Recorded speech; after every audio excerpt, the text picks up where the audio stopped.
Hello everyone! Wait, why is Twitch not working? Error to connect the server. Oh, sorry, there's some issue with Twitch's end. Oh, something. Now it's streaming. Okay, we got Twitch going. It started a little late, but we got Twitch going.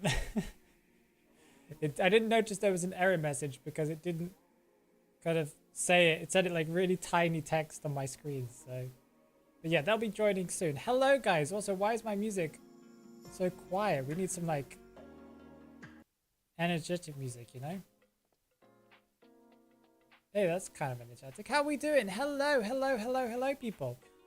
I realized now, way too late, that I may have forgotten to do to like actually bring up the chat on my secondary screen. I felt like there was something I was missing. I was like, I have so much free time, and now I realize why. Yeah, it's now started me. Yeah. Hello. Hello everyone, how are we doing? Let me bring up YouTube chat so I can bring up some of the messages from my members. We got Mir, welcome Mir, how are you doing? Hello, hello. I can see Furry Nabe, hello, hi, how are you doing? Welcome, welcome, welcome. It's going to take me some time to bring up the chat on my left hand side, so bear with me guys. Ghosty, hi, how are you doing? Welcome. I can see Cinnamon Roll too. Cinnamon Roll, how are you doing? Welcome, welcome, welcome. I can see Red Drum in the chat as well. Not a member, but Red Drum is, as I've already said before, whoa. Did it bring up the message? Red Drum is a YouTuber, so go and check him out. Eli is here too. Let's go. Welcome. Eli, how you doing? The most famous Eli. British? All of us. All of us. Everyone in the chat is British. I'm 99% sure. Oh, now finally we have Twitch chat working. Welcome, Ria. How are you doing? Mir as well. I can see Ria. Lots of Ria.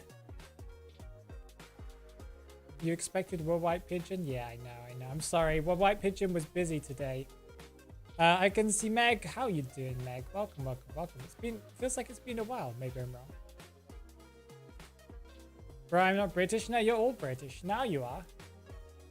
We've decided to take over your country. So that means that you are now British. Okay, why? There we go. There's the chat. You're not British either, Delia? I don't believe that. You're British now. Like I said, we conquered your lands and you're now British. If you're not British, you are British now. Exactly. Bro, I'm from Bulgaria. That starts with a B, so that means it's British. Haru, welcome. How you doing? Hello, hello, hello. Are you going to only test the new character, or are you going to play with us?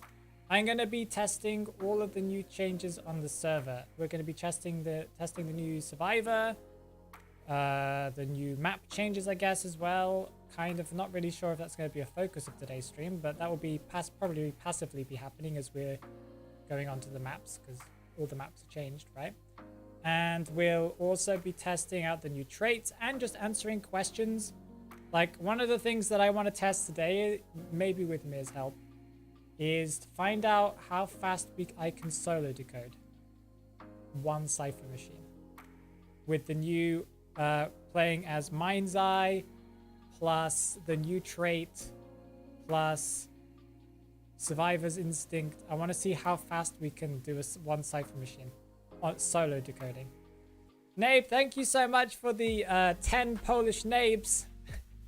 As in with the super chat saying Polish names. I still have not found out what the name of those things are, but I don't really mind at this point. It's gonna permanently be Polish names. Yes, the name is Composer for what? The new survivor, yes. Oh yes, Handy, yes. Composer is the new survivor, and we'll be covering him in a minute. I'm just getting my chat on my left side up because I was stupid enough not to do it beforehand. I usually do, most of the time, 90% of the time. I sometimes forget though. The persona changes are so exciting. I wonder how the meta will change. I do think it's really interesting. I think one of the most underrated things is the fact that they've given us 130 persona web points now instead of 120. So you have an extra 2 perks or 2 parts of a perk that you can now buy. And the fact that, like, distress, yeah, and if you need distress or not, I don't know if you need distress, but the fact that it's kind of base kit now, really, really, really nice. I've got a video coming out tomorrow discussing some of these things. They changed knee jerk with fast vaulting. Yes, but they do trigger separately though. Knee jerk and broken windows are now 1 perk, but they do trigger separately and have separate cooldowns. But they are part of the same. They are the same thing. Because they've replaced knee jerk's position with the new vaulting perk. So you get to vault 15% faster at full stacks, I think. It's very, very good. I think it was 15%.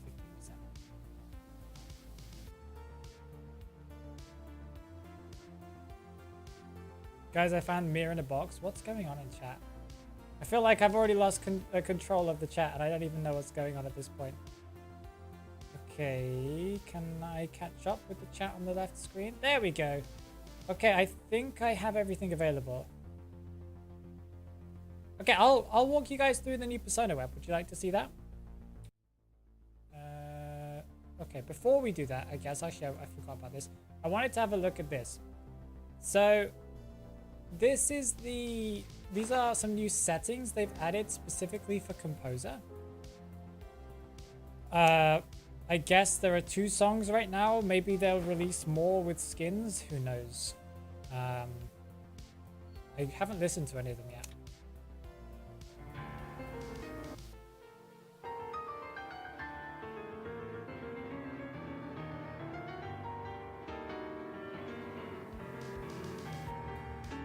I'll get rid of the background music, 1 second. There you go. Can you guys hear it?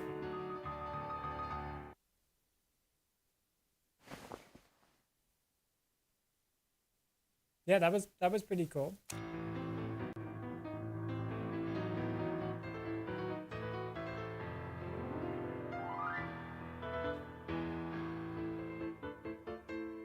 This one's cool. Does it, if you have both of them ticked, does it go between both of them? Does it give you both options? That would make a lot of sense. New skins for S skins. Yeah, I guess with A tiers and S tiers, they'll release some more or something. Like the fact that they've only have 2 here makes me think they're going to add more. Faster fast vaulting means nothing. That's not true at all. If that were true, then like people would be playing mechanic all the time, just for the sake of her being an amazing decoder. With you know, the reason they don't play her is because she is bad at decoding now, and she also can't vault at all. Mind's Eye would be the most broken survivor ever if she could vault at normal speed. More effort went into those in the balance updates? Oh, for sure, yeah. Nutties has been doing really, really well. In Persona, not in character. Well, the point is that you get it with any character you want. So, of course, if it matters in character, then it matters in Persona.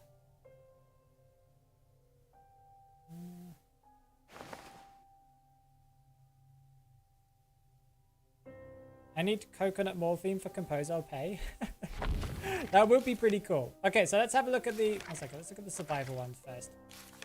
Let's just go to Composer as well, so we can remember to have a look at it. Okay, let's completely clear the default. So, the new Persona Web traits, as you've already seen them, I'm trying to remember what the usual Persona Web looks like, but this one down here used to be cold. And these two here, these are never going to be touched. This part of the Persona Web trait, of the Persona Web thing, is now just absolutely useless. I think this one here, where cold is right now, it used to be where Mecha Leaf was, if I remember correctly. And there wasn't like an extension here. So this part is now the most useless part of the whole Persona Web. And Netties will soon use that. I don't know why they kept Mecha Leaf. Honestly. People use cold because they just can't look behind. Maybe. Well, you have more Persona points that you can use now, so... Maybe they will. They have more chances to do that, I guess. 1 second, let's go full screen, shall we? Okay, so this part's going to be useless for most people, 99% of people. This one, as I said, this is where cold used to be, and I don't think there was anything after cold. So now we have two traits. We have telepathy, that you're gonna... That's pretty cheap considering that you are always going to be going to borrowed time. It's only going to cost you 5. This is the one that reveals the rest of the survivors for 5 seconds every 40 seconds. It's not insane, but it's useful. It's an information Persona Web trait. It's fine. I do think that every 40 seconds is a long time. I'm not sure how often endgame... Like how long endgame goes on for. It's probably only ever going to trigger like once or twice. But it's okay.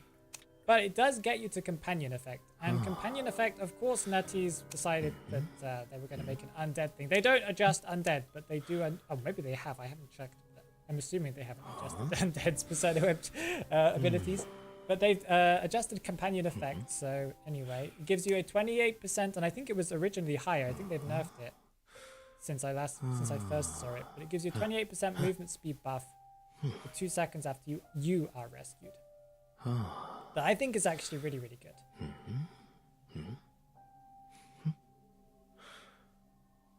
Yeah, I think I originally remember it being like 50. Because they've only nerfed survivor ones so far. I don't know if that's true. I haven't checked all of the stats yet on all of these ones. But this has been at 28 for at least a couple of days. So, because I saw it the other day too. So they might have nerfed it from talking about it to adding it to the test server. I haven't checked all of the stats on everything since they originally released it. But maybe I'm wrong about that. When hunter personas are way too powerful, I would disagree. I would say that they're about as powerful as each other. A lot of people are commenting on my videos saying that they think that the survivor ones are uninteresting, but the hunter ones essentially do the same things as the survivors ones do. It's just the same thing. It's the same. They kind of give that they reveal. They give movement speed buff, but there's a big condition when you get a movement speed buff. They give you a tiny bit of attack recovery that is technically less than your vaulting speed. Because it's 10% for hunters versus 15. So I think that the survivor ones and the hunter ones are about equal, to be honest. Hunters get speed boost from everything. That's not true. You need to read the whole trait. They don't get it from everything. That's not true. There's one way if you drop from a height, you get one. And the other one is only if the survivor leaves a certain radius of you after they've been rescued, you get a movement speed. So that's not going to trigger most of it.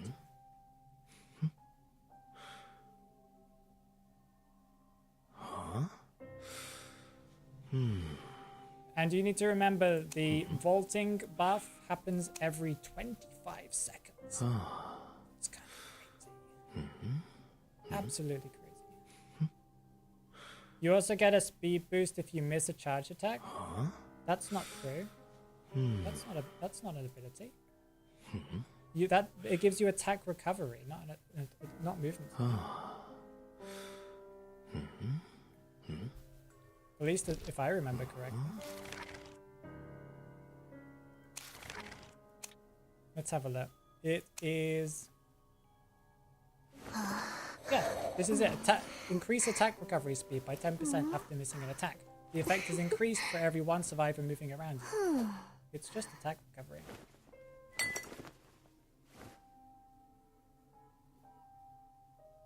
Phoenix should change the YouTube title to "One of my viewers has heated blanket. Join if you're cold." Yes, Annikins, I agree. King, welcome. How you doing? Also, thank you for the follow. Speed better. Thank Aiden. How we doing? I don't know how you say your name, but thank you for the follow, Speed. I appreciate it. Okay, so let's get back to where we were.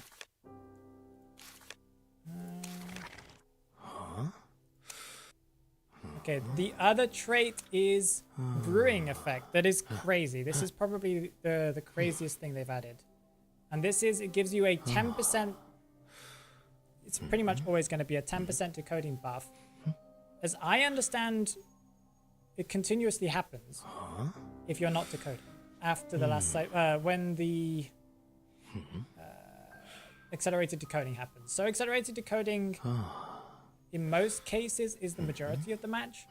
So you'll get a 10% buff if you just stop decoding for 10 seconds. And only for 10 seconds. So I'm not sure how much of the cipher machine that is. You would need to do 10 seconds of, what is it, 1.38? What's the decoding speed, 1.28? Can someone tell me what the decoding per second is for a normal survivor, please? I'm doing fine, Phoenix. I'm doing good. Thank you.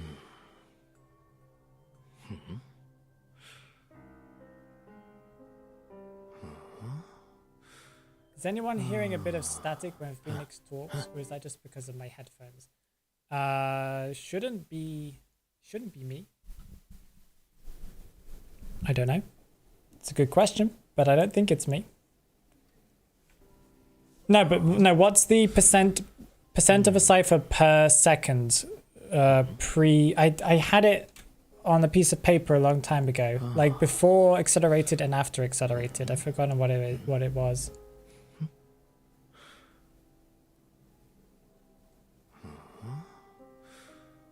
It saves you 8 seconds. That's considerable, if that's true, Mimrix. I don't know what... You need to show me the maths for that, but... If it saves you 8 seconds, that's pretty impressive. And considering that everyone who takes this gets this, if everyone in the team takes this, and everyone... You know, one person is kiting, then they drop chase or whatever, they go into code, somebody else gets chased, they get a 10% buff. You know, it's not going to trigger all the time, but it's kind of useful to have, especially since it's only 1 point off exit path and you're always taking exit path. So it's only going to cost you 5. Again, it's not very expensive to get. NetEase has made it very easy to get these new perks because you're always going to go for borrowed time. So you can afford to go this way. You're not having to go out of your way to do it. You're most probably going to go to muscle memory, and considering that you have 10 more points to spend than you originally had, you might be able to go and do it, because if you unlock this, you unlock this, you can not unlock this, but you can unlock 3 stacks of that if you wanted to for vaulting speed. I don't think you can afford. Oh wait, you can or you can't. How much does it cost? Maximum final trait. Does it just not let you? It just doesn't let you anymore. Even though I have enough points to, it just doesn't let you. Interesting.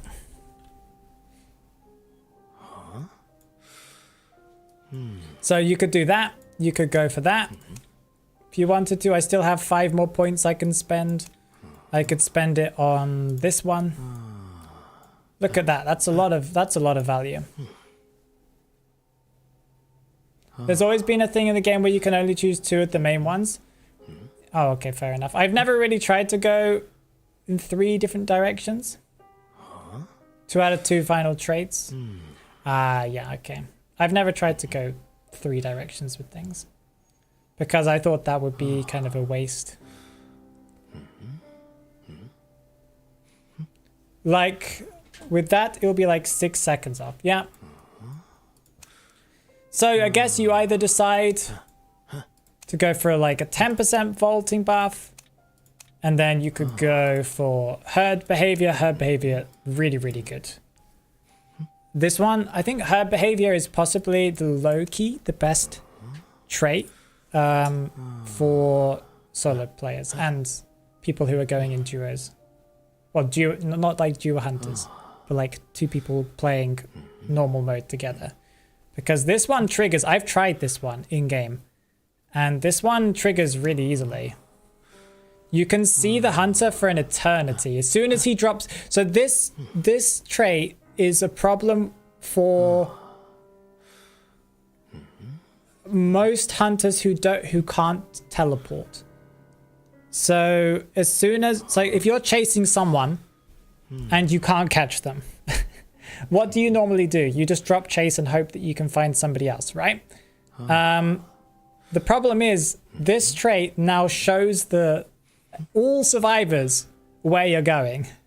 If you're not Wu Chang and you're not Dream Witch, then the survivors know exactly where you're going. And it's kind of sad. Because now you kind of have to, you really have to think as a hunter, do you want to drop chase? And that's fair enough. It does promote tunneling, but that's what the game's based around anyway, so I think that's fine.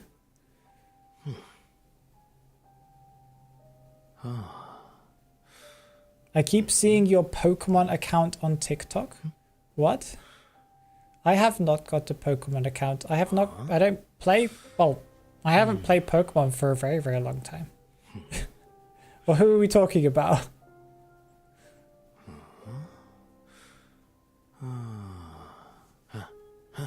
Hey Twisty, how you doing? Welcome, welcome, welcome. Yeah, so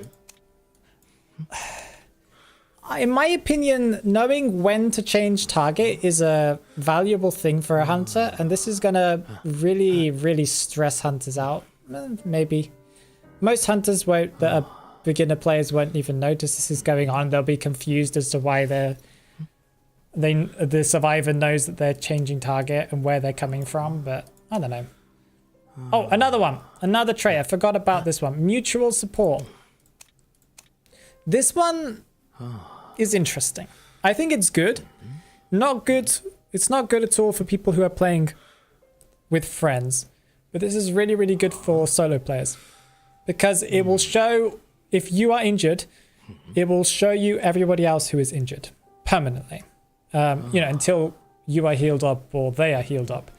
And as long as that person's not being chased. So this is pretty good. This is probably something that a doctor could take.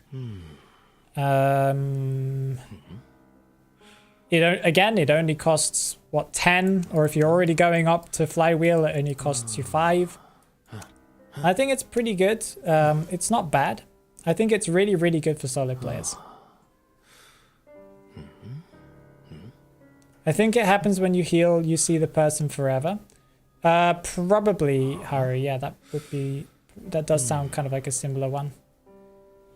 But yeah, and finally they put obsessive far away. Again, obsessive is probably never going to be used except for like beginners. I think they need to rework obsessive, in my opinion. Again, I don't know why they've kept Mech Elite and why they've kept obsessive. I feel like out of all the traits that they could have removed or reworked, these ones were like top contenders in my personal opinion. Also, why not just display? What's with the thing of displaying chests within the 16 meters? Could it not just display them like triple that? Why is there a limit on this? It's such a useless perk, and it's nerfed already. What's the point of it? Literally old spectator without the movement speed. Yeah, essentially, yeah. That's how useless it used to be. Yeah, that it literally costs 5. Yeah, this is. I think this is my video for tomorrow, guys. I'm going to be discussing why solo queues got better. So there you go. You guys know what tomorrow's video is about. But this is a massive change for solo queue players. For VC teams, I think companion effect is really, really good. And the fact that you have more points is also really, really good now for just everyone, because you could just spend it on better stuff. I think the brewing effect is really, really good. And that's probably all that's really good for VC teams, I think. I'm not really sure. I really wish that they would deal with self-deception too, but I don't know. You're suing? Why are you suing now? At first I thought Lucky Guy can multiply obsessive, but I tried it and it was useless. Yanetes doesn't do little things like that, sadly. Okay, Hunter perks, pretty interesting as well. Let's have a look. Let's reset talent points. So, a lot of the new perks for Hunters are relatively far away. They are not as easy to get to as the survival ones. You'd have to spend more points. Thank you, Sam, for the follow. I appreciate it. They've added Control Freak. That's good. It's pretty easy to get to. It means that claustrophobia is not easy to get to, but claustrophobia is a really weird one. I'm never sure if it's a good idea to take it, because it only triggers in the really niche situations, and I'm never sure if it's actually a good idea. Like, it's good to take in some game modes, but not in the normal game mode most of the time. Control Freak. Control Freak increases your movement speed by 6%. It's a very small number. I believe that was nerfed, because I believe it was originally 10% when they originally announced it. Maybe. For 4 seconds after a natural vertical descent from a height. So I'm unsure that this does trigger if you are a hunter that can jump and hit a wall. If you just jump and land, it doesn't. It's, at least from when I played it and tested it. If you hit a wall, it triggers because it thinks that you dropped from a height. Because by dropping for a height, it means that you have to have dropped from an object. I haven't tried all of Evil Reptilian's abilities. People say that if you force the drop down with the, not the crash, but the just force one, it works, but I haven't tested that yet. We can test that right now even.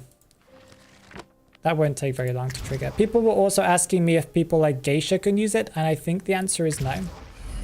But unless you butterfly into a wall and drop. If that makes sense.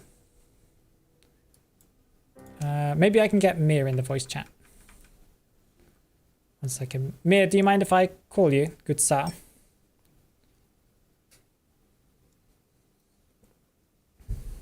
You love my PFP? I just got it.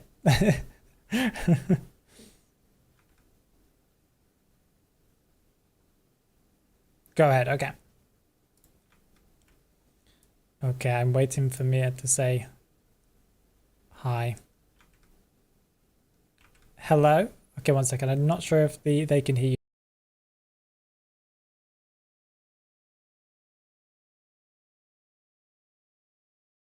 And can you hear me? I can. Can the chat hear you? I think they can, yeah. I don't know, I muted the stream because otherwise it's messing with my head. People asking, who is Mir? Mir is Mirgrad from the chat, the moderator. the guy with the cat portrait. Yes. The most handsome man in Germany, I've heard. Okay, so I wanted to... I guess I don't necessarily need you here right now, but I'll invite you anyway.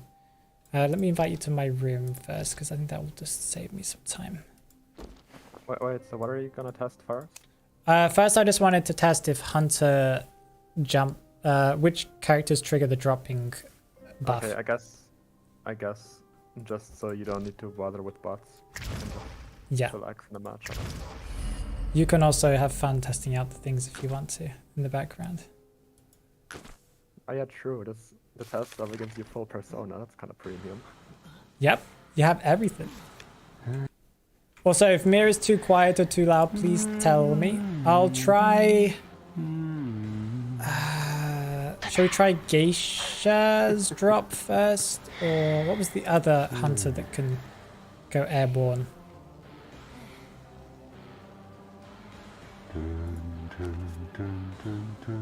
Geisha can do it, Lucino can do it. Who? Yeah, Lucino. Yeah, Lucino. Well, I know that Lucino's normal jump doesn't do it, but I guess we can just test the rest of it. If you're like standing on a 2-starry as Bloody Queen and you mirror and then change, so you drop down. Oh, okay, we can try that. That's such a niche thing, but I guess if that works. I mean, I don't know if it works. Wait, did I delete the persona web? I'm not sure if I have it. I think I might have deleted the default persona web. Did it save? I'll find out. If not, I might need to surrender. Yeah, I don't have any persona. I'll surrender. Oh yeah, that works. Wow, Mir's OP. Look, he just won the match already. With my fancy Acrobat B badge. People are saying just about Hearable, he's a little quiet. According to my OBS, he's about the same loudness as I am. Yeah.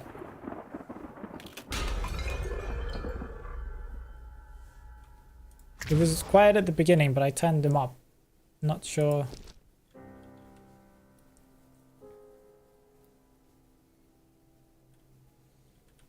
Okay, you're back again, cool. So let's go.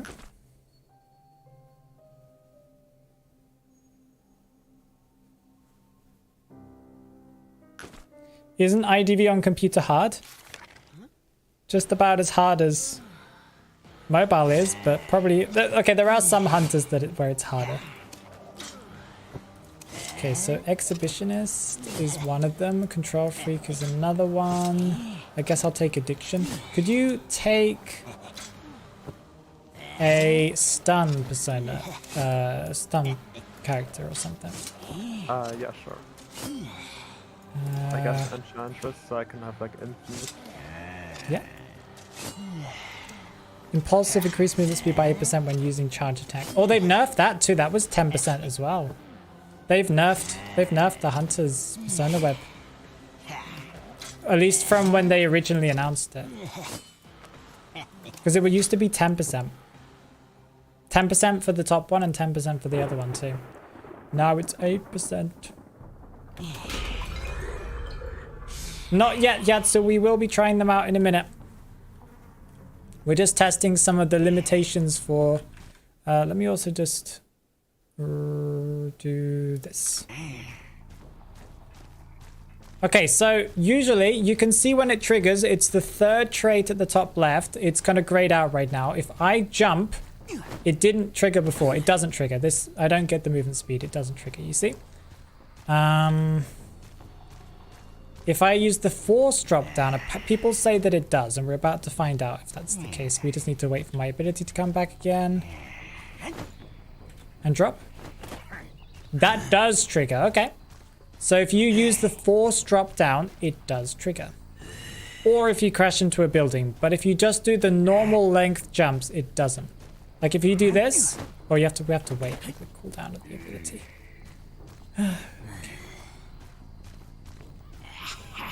Did they nerf the cooldown on the ability?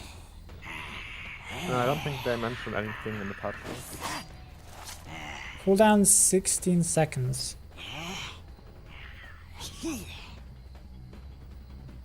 Someone will need to check the original stream, but I believe it was closer to 12 seconds. I believe it was 14. But maybe I'm wrong.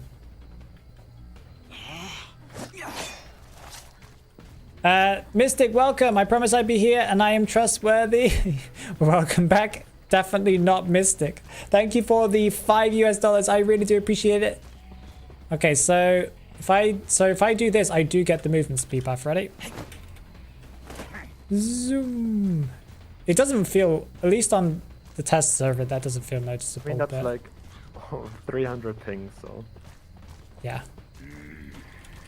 And probably it's a lot more significant when you're playing on like quote-unquote normal ping, as long as that exists in this game. Well, yeah, of course 6% is nice. It's nice to have, right? Yeah. Especially if you're dropping from a high place. I think they mainly did it to like keep loops in check like the ever sleeping two-story and stuff. Exactly, yeah. Apparently also this buff is really good for Lucina, and also I have the attack speed movement thing when I'm charge attack, so this is also really good for Lucino to kind of get around corners. So I can now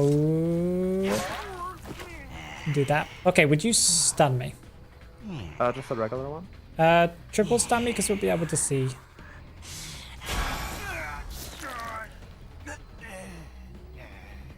Interesting. I do have the trait that triggers, but I'm not sure. It's supposed to shorten the amount of stun time. Well, with a 6% buff movement speed, it doesn't mean that the survivor's already down, especially since how often is it that the survivor is like so close to you after you drop? You're gonna get hit anyway. But it's nice to be able to shorten the loops. It helps you kind of get closer to the survivor so that they can't do it another time. Yes? At least from what I can tell. Especially with the amount of survivors that can just, you know, take multiple hits and stuff. If it's like a psychologist looping in Sacred Heart or Priestess that can just go through walls 1,000 times, I think it just helps shorten some of the loops. They already buffed not too long ago the kind of drop speed interaction thing, and I guess it just wasn't enough. I guess they still thought that survivors were kiting for too long in two-story areas. Mr. K, thank you so much for the $1. Also, it is your birthday, Mr. K, so happy birthday once again. Sending some of the birthday money to... No, you should keep your birthday money to yourself. Okay, let's try another one, shall we? There won't be any priestess. Everyone bans her.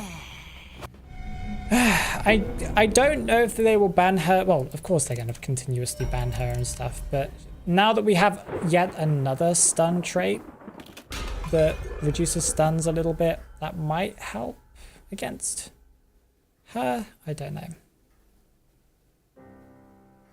Just a little bit. I don't know. I'm not sure how well that would work.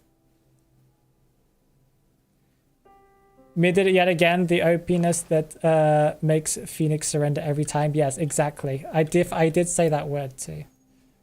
Clip it out of context. Let's go.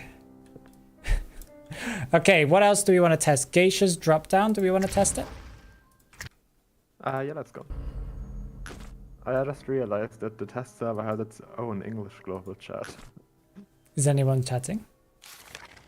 There were people chatting, yeah. In fact. Wait, let's have a look. I don't know when it was, but people were testing what the special sounds that Composer does, like sound like, but taking us so way west. Okay. Let's go Geisha. Default trait. Cool.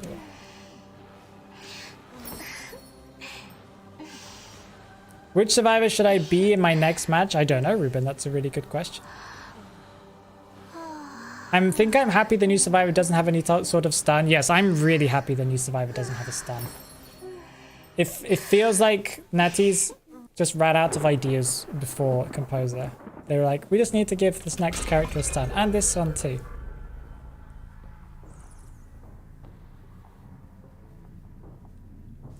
Well, let's see if Geisha's one even works in the first place, shall we? I need presence, Mir, so... Where are you? I spawned by a shack.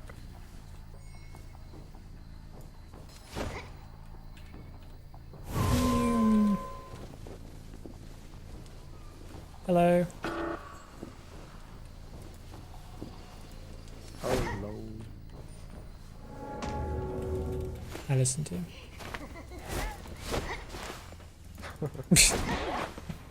It's kind of difficult to hear when I'm not looking at the screen, you know. Okay, it's second presence, right? Did I get? Yeah. Yeah. Ah, okay. I'll pick you up. I'll pick you up.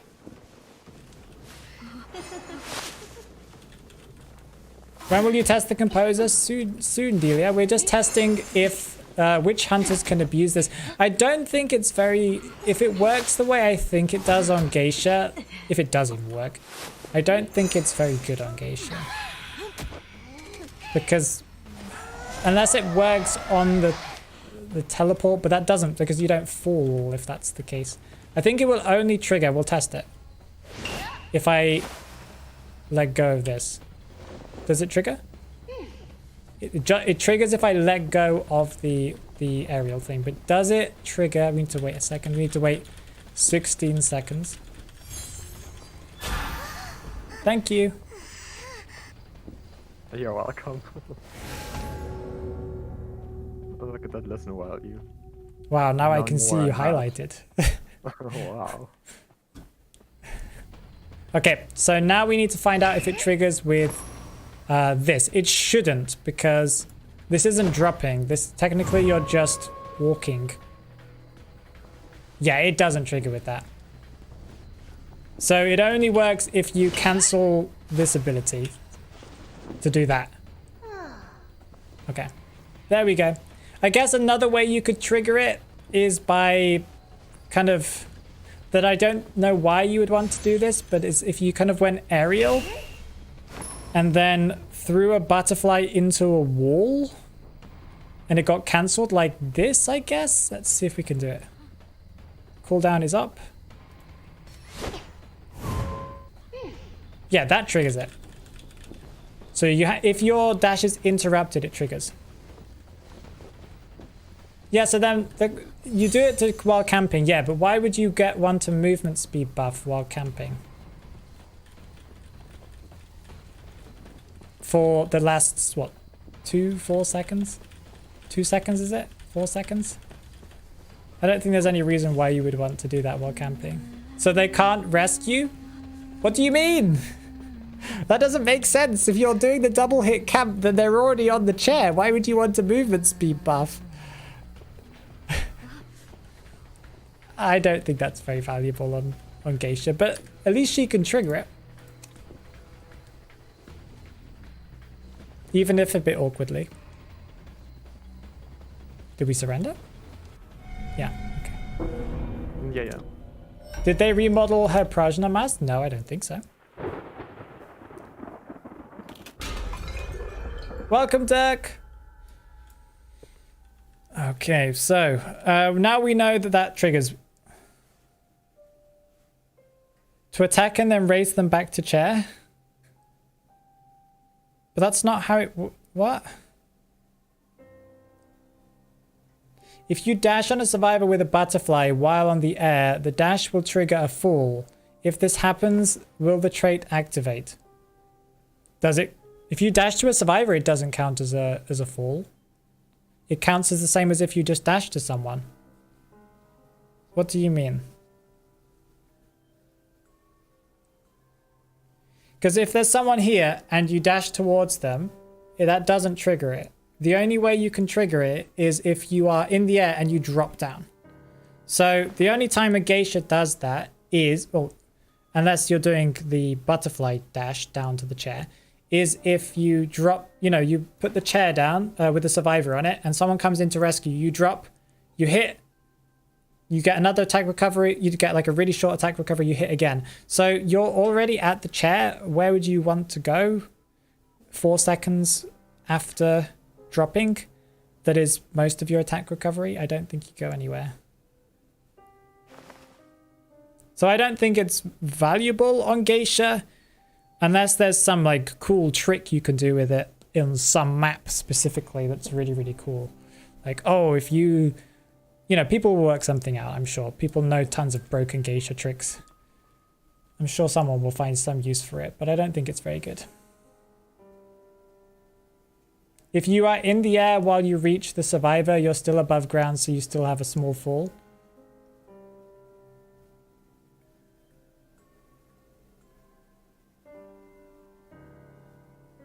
What? I don't think I understand what you mean, Pesar, because if you dash, it counts as if you're walking at the last couple of seconds. It doesn't count as crashing. Phoenix, you couldn't dash down vertically, so you dash forwards and lose sight of the butterfly. What? Phoenix, you couldn't dash down vertically, so you dash forwards and lose sight of the butterfly, which triggered the drop down. Yes, yes, I know that. We already discussed that, I think. No? Did I miss something? Am I being stupid or what's... No, it's just like, if you dash into an obstacle, it doesn't count as dash anymore, it counts as drop down, because you have like the regular fall animation. Like, it gives you the same animation, where you just drop to the ground as if you would just like walk off of like a 2-story. Yeah, we tested that, no? Yeah, exactly, we tested that. Okay, I'm trying to understand if I did something or said something that didn't make sense. No, we tested that. Also, one very niche interaction would maybe be, imagine if a prospector like pulls you towards like a ceiling and then you drop down with the magnet. Yeah. Or would that technically trigger it? Yes, that would trigger it.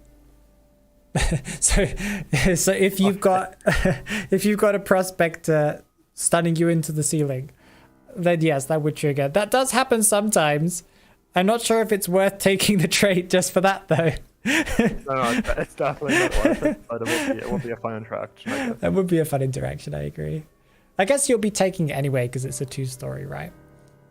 If there is a 2-story part to it. Sorry I've missed so many streams that friends I made in the chat probably don't even remember you. Don't worry, Annikins, welcome back. This trait can help a bit to get survivors in Ever Sleeping Hole and other loops in general. Yeah, I think it's mostly going to be useful in Sacred Heart. It will possibly help you catch up to people going towards Birdcage. Possibly. Like, it will give you a better chance. At least. It really depends on how close you were to the survivor in the first place. You know? Okay, so let's test out the new survivor. Mir, you might have to be a hunter for me, good sir. Yeah, gotcha. I did have a little bit of an experiment with him earlier, but only for a couple of seconds. I haven't used all of his abilities. I just went in and went on a cipher machine for like 2 seconds. So I know how his thing works, more or less. We'll find out how. I only did it for like a couple of seconds though. I don't know how his movement speed thing works yet.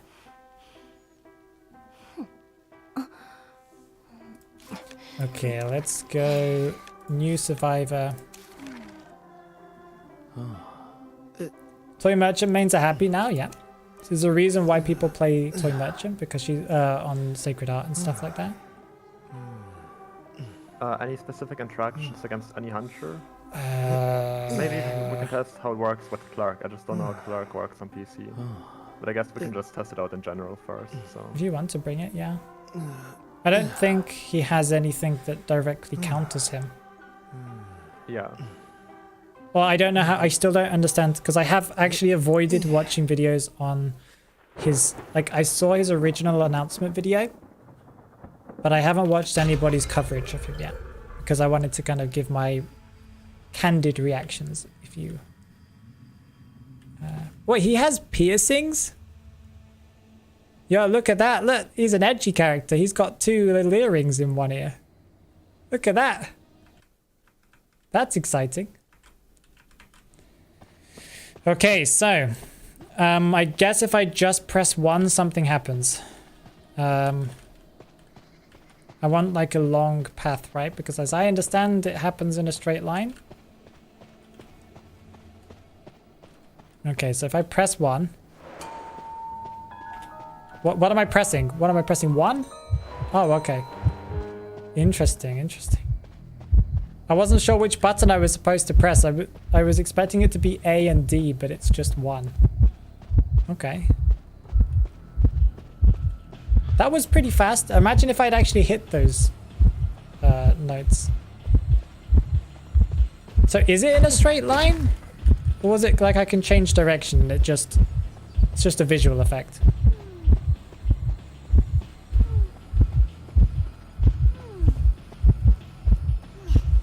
Okay, we're still waiting for his cooldown. We'll do the decoding thing in a second. The cooldown is pretty long, yeah. How long? Like how many seconds is it? 45 seconds. Someone says in chat. I didn't check, but that's shorter than a prisoner stun. And is it more valuable than a prisoner stun? I think it is.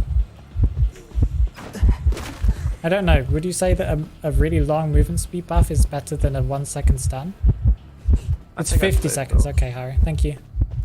Okay, let's go. I think it's better than the prisoner stun. Or, well, it depends on the situation. But oh, I can change direction. Okay. Okay, that makes sense. Otherwise, it would be kind of pointless. Or, like, not pointless, but, like, situational. That's interesting. I have to focus on the note things, though. Unless it's, like, always a rhythm. It's, like, always the same. Or are the calibrations always the same? Or is it different every time I do it? I don't know. It feels pretty short when I'm just kiting you here. But I guess I mean, 50 seconds is quite a long time. Technically, if you kite 60 seconds and you use it right at the beginning, you can have it like maybe on average 1.5 to 2 times per kite, depending on when you use it. Yeah. The fact like that it's infinite means it's already good. It's not like a one-use thing or like a... It's not like a football, yeah. Yeah. I'm assuming you want to use it the first time, like the second 100 comes to your cipher, just so you can get to a good kiting error if you aren't in any yet, and then you have it back like faster too. Yeah, like you're faster than the hunter for a short time. That's kind of crazy. And I managed to essentially transition from over there to here. I know you probably could have. I mean, I could have hit you all this time. I was right behind you, but like technically, if I was further away. Well, because you started right next to me, right? Yeah, exactly. Because what you could do, and it's not here, but like, give it a second. As I could possibly like drop a pallet on you, or if you're coming towards me, yes, I just drop this pallet or a better pallet, right? And then I just use this to transition all the way, like to the hole or something, right? It gives you options to kind of just transition. He's, I guess, one of the best transition kiting decoders, yes? And we already know how good transition kiting is in the current meta. So you drop pallet vault and use it. Oh yeah, that would be really crazy, yeah. Does it stack? That's what I was about to ask. Like, can you try how it works with other speed boosts, or? We'll try that next. Just let me go into his decoding ability now. Can you go somewhere behind a wall? Like maybe down below somewhere? Yeah. Does it like make a difference? I can see you apparently. Yeah, I can see you right now. That's kind of cool. Oh yeah, because of his passive trait. Yeah. Oh, I missed that. So these don't seem to fit any kind of rhythm, by the way. Either the music's playing at a different rhythm than the beat is, or I'm doing something wrong.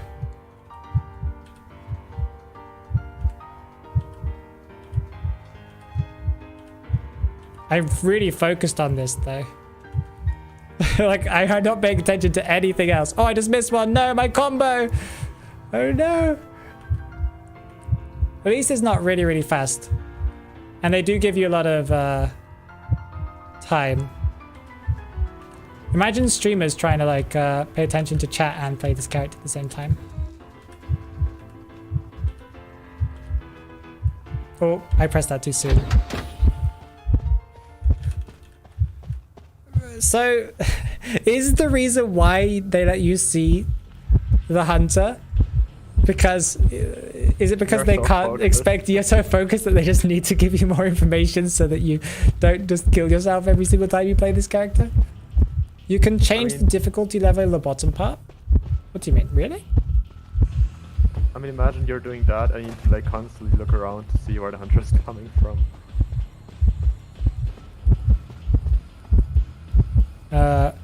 Oh wait, level 1, level 2. Oh, there's level 3. Oh, whoa, this is crazy, okay.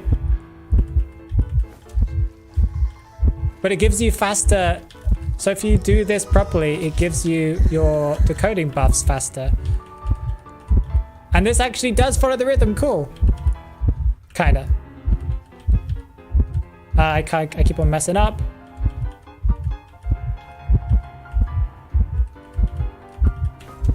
Interesting. Okay, stop decoding. It's cool though. If you can hit all of these nodes, you get the stacks so quick. But I'm really not paying attention to what's happening around me.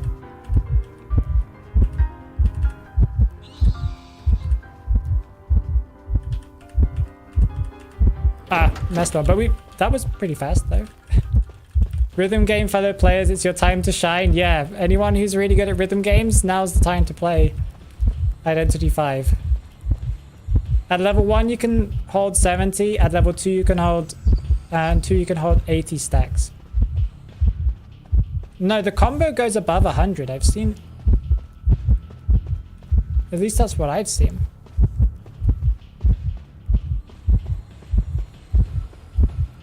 Isn't it for every stack, every one combo that you get more decoding? Yeah, it's for every stack. You get like, for every stack you get like 0.20 something percent. Yeah, I thought it was for every combo thing that you got, so... Yeah, for every stack you get like a minor decoding buff, but like stacks up super fast. I've seen it go above 140, so that means that it's at least 30% decoding buff. But it's not instant, you have to get up to it, and you also cannot miss a calibration because if not you then have to restart. So he's like he's slower than Mind's Eye, but can be faster than Mind's Eye after some time, but Mind's Eye will still finish the cipher sooner. Okay, wanna know what I wonder? What? If I use up normal on the cipher while you're decoding it, does it like reset it? Does that normally happen? I've never even tried to do that before.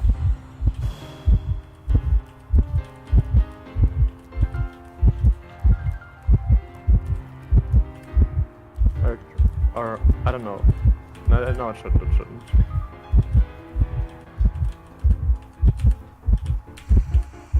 Because it doesn't do it with other stuff too. I missed one. Yeah, so it's like essentially if you keep it up super fast, then you get a lot of value out of it.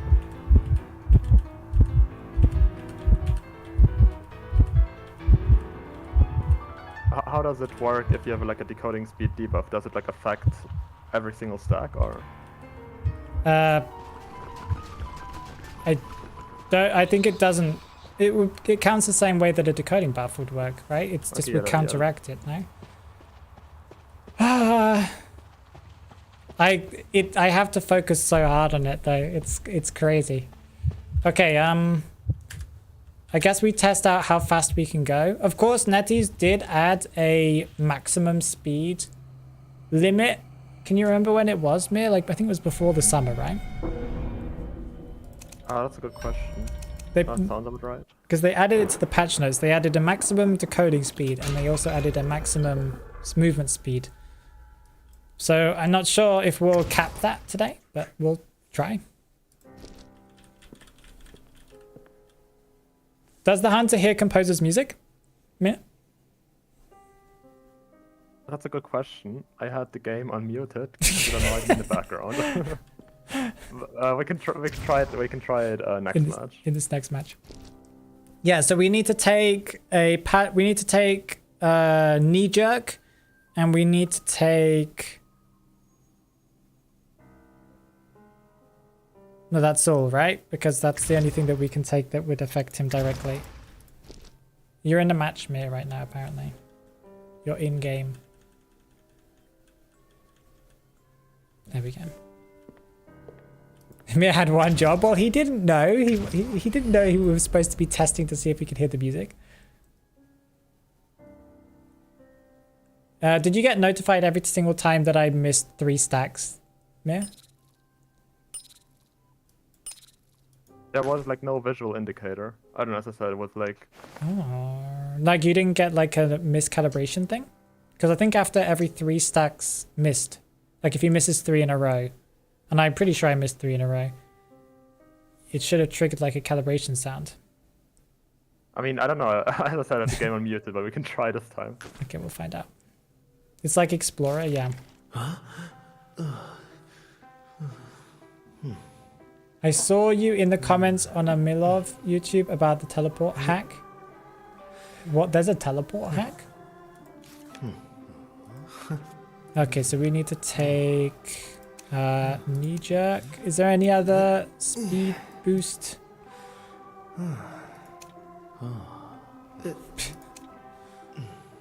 This only lasts for 2 seconds, so we wouldn't be able to trigger that at the same time as another one. I guess... No, there's nothing we can trigger. Okay, I think that's... Flywheel? Well, the flywheel doesn't give you a movement speed buff. It gives you like a second of... Like, what are you gonna do?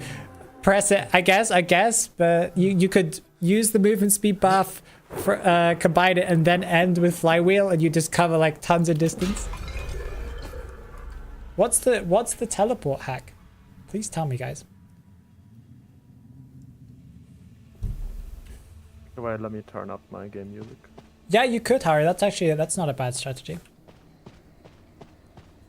Okay, so I guess we go and vault a window and make sure I don't miss any of these thingies. I guess we just run in a straight line. Are you ready? Is everybody ready? Ready, steady, go.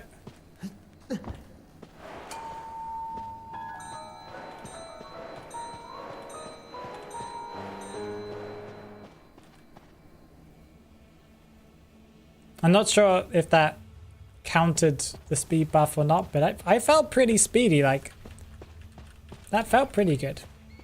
I mean, also the test server's on pretty high ping, so it's probably gonna be like a tad bit faster if you have like on the average 150 to 180 ping. Yeah. Oh, look at this slow vaulted. Oh yeah, let's go. Let's go. We're like Thief now, we just don't... Slow vaulting doesn't even matter. Because we're now 115% vaulting speed.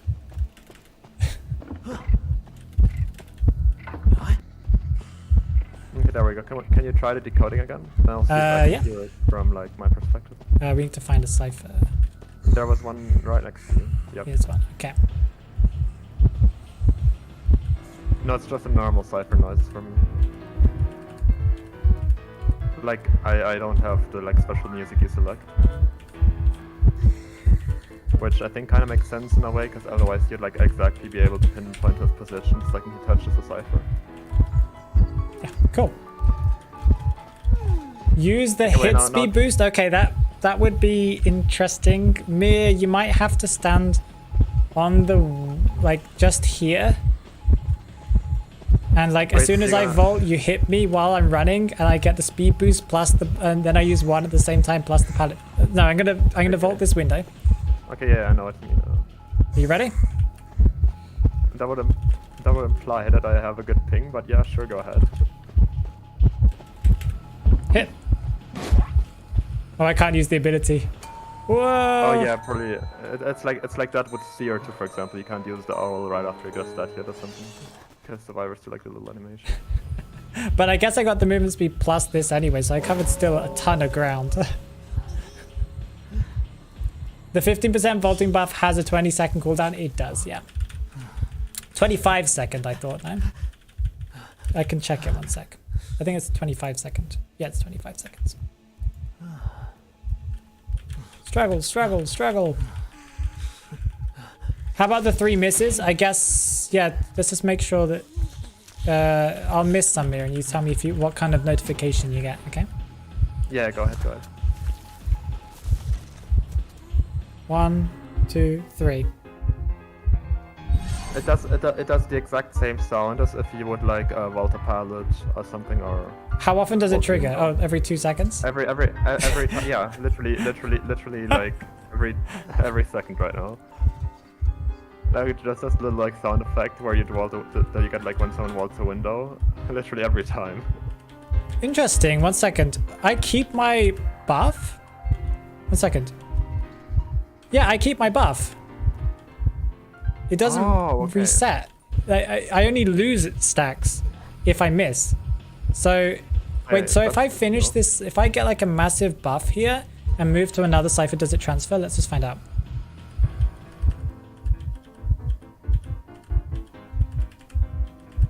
I thought it was just like per cipher, so this guy's better than I thought he was. So I thought you had to reset every single time you went to a cipher. And maybe... And then let's just move. So we should have a buff now when we go to the next cipher machine. It says the percentage at the bottom, so...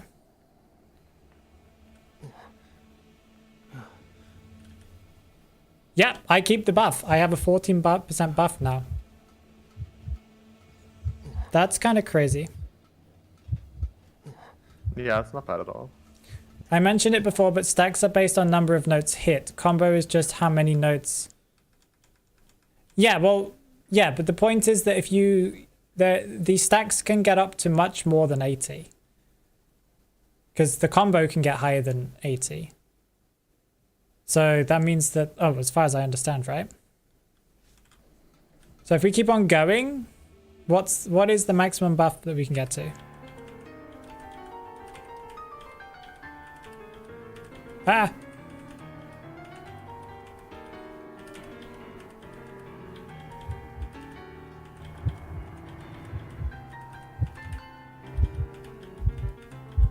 I keep on missing it.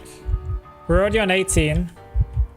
Oh, it's capped. It's capped at 18, I think. Yeah, it's capped at 18.7. It doesn't go higher. Interesting. Even if I do more. I thought that it would continue going up until whatever the combo limit is. Okay, wait, what if a hunter interrupts decoding? Wait, go back to the cipher. The cap is 70. Yeah, okay, that makes sense. So if I just... The only reason I continue doing this... I keep my buff still. Okay, yeah, that makes sense. So the only reason I continue doing this is because I have to now. Did you just... keep your buff? Yeah. Okay. Interesting. Very, very interesting. So once you've got the buff, you just to keep your buff, you still need to keep on doing the game. Why? You just turn it down to level 1 easy mode, I guess.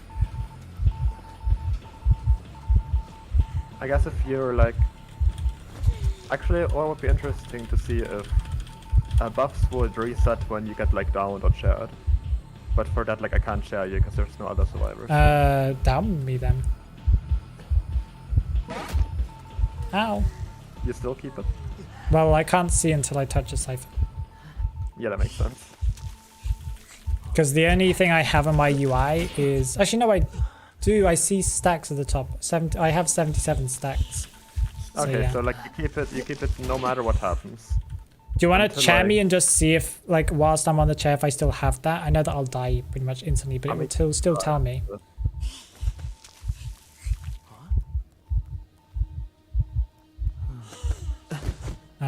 The answer is yes, I keep it. Okay, so the only reason to like get rid of it is if you mess up a calibration, essentially, or like not a calibration. You like, miss one and you lose some, yeah. Mm-hmm. Yeah, exactly. Okay. That's interesting. This is actually stupidly broken. Why is it broken?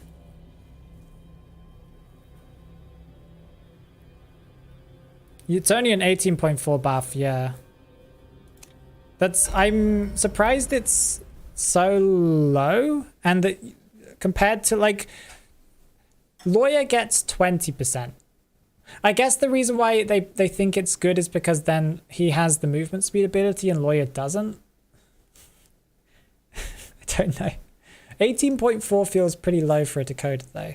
Especially since to even keep that buff you have to continuously work. There's no way of turning it off.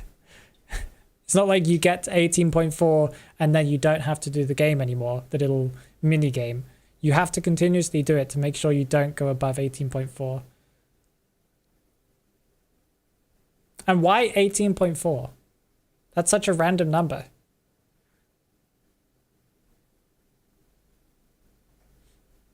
And you don't even instantly get it, yeah, as well. His movement speed thing is pretty good. Like, it's good. It's...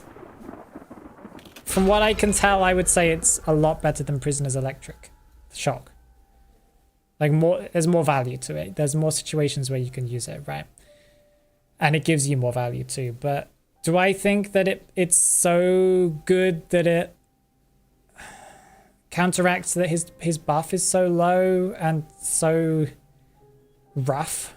I don't know. I think he's okay. I think he feels balanced, and that's a good thing. I just don't think he's... Is he better than Prisoner overall? I don't know. I don't think so. I think he's a good character. I think he's fair, and that's good.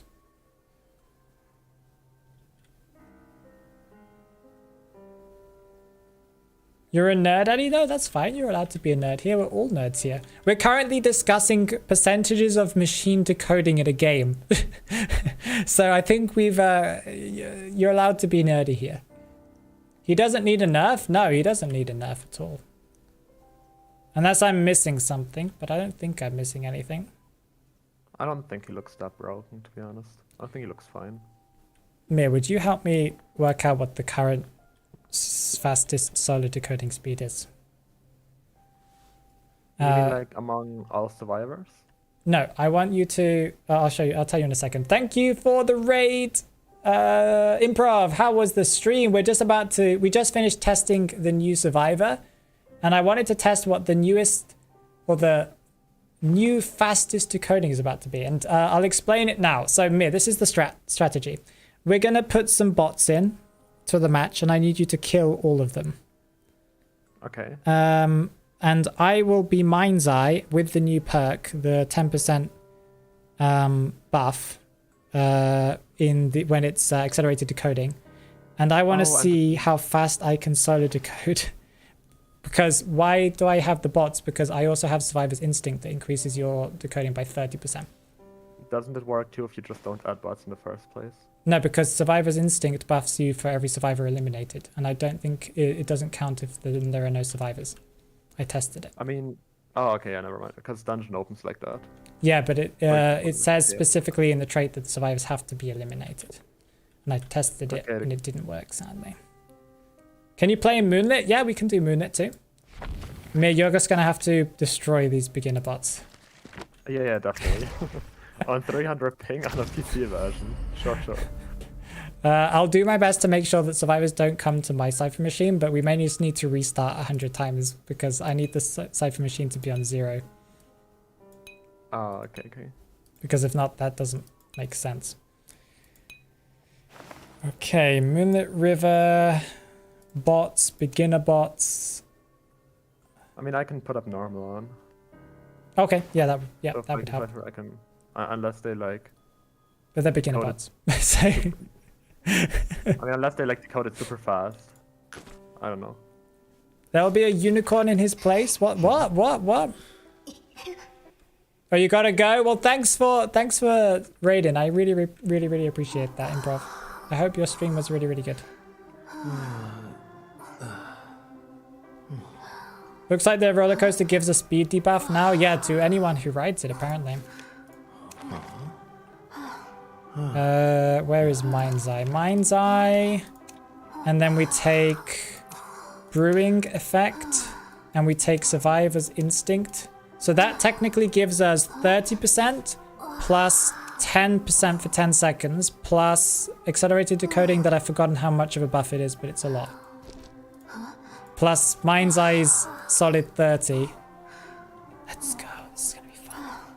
Welcome to the Super Phoenix Squad once again, Dirk. Thank you for joining. You already know all the perks and benefits of being a member.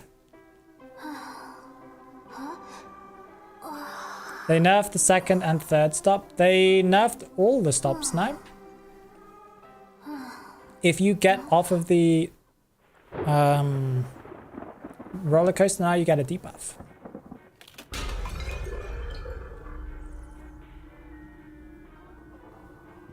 Do you think that when you do a cipher, there's a lot of survivors do the same cipher with the rate change for the buff? I don't know. Maybe. Okay, Mir, I'm at Carousel with another Mind's Eye. Okay, I need to wait. Give me some time to figure out how Anne works on PC. I don't know why it cancelled my membership last month. Oh, it doesn't auto renew. It doesn't auto renew. For me, it usually auto renews. Oh, does it? Then maybe you have to turn it on. I don't know. It's probably some YouTube settings stuff. I'll miss the calibration if you want. Okay, you got one person over there. Yeah, I'm chasing down. Do you think the other bots will go to rescue for this postman bot and I can just like camp? They won't if you scare them off, but it's fine. It doesn't matter really. As long as there's at least one cipher machine left by the time you killed everyone. Oh yeah, the coordinator's going for the rescue. Never mind, they're both going for the rescue, okay. It's not, no, it's me, this is me. Don't hit me! Oh, there's another mindset, but whoops. There is, I'm the green one. I've got the skin. Gotcha. Yeah, I don't know, because bots nowadays take skins too, so you never know. A beginner bots don't, as far as I know. That's random. Okay, so how do I do the jump? You press T. And it will jump you towards the closest one. Well, the closest one to the camera you're looking at. Yeah, no. I think I want the postman. What does debuff do for getting off the roller coaster? It just gives you a movement speed debuff. We can try it if you want. I'm not sure if it triggers if you just get on it and off again. Can I get off? That doesn't trigger. I think they increased the cooldown on it too. Maybe, oh, you have to ride it because it's a vertigo thing, right? I remember the name of, if I remember the description of the ability. Okay, it's 3%. It's gone. Deteriorate. Oh, it's gone. I can't see it already. That's a pain. It's gone before I can do it, but there's a little debuff, and I think it's just a movement speed debuff. Mind's Eye 30% plus 10% from Postman, accelerated decoding. Yeah, but I can't. I don't have enough people on the test server to test out Postman giving a letter just before he dies. That would be kind of crazy to try that, but look at these. There's one on bridge and one in 10. Okay, yeah. I have tinnitus. It's me, yeah? Story. Yeah, I'm telling you where they are. I can see them. They're both decoding. One's on bridge, okay. And one's in 10. Gotcha. How do you get the test server? Netties gave me the link. You have to be given it by Netties. And you also need to be given a code by Netties. And there's a limited amount of codes that a person is allowed to get to. So, okay, the other person I think is still in 10. Yeah, they're still in 10. Gotcha. Okay, there's definitely enough ciphers then to test it. Yep. Surely I'll try and yeah. Stop rescuing. Bonk.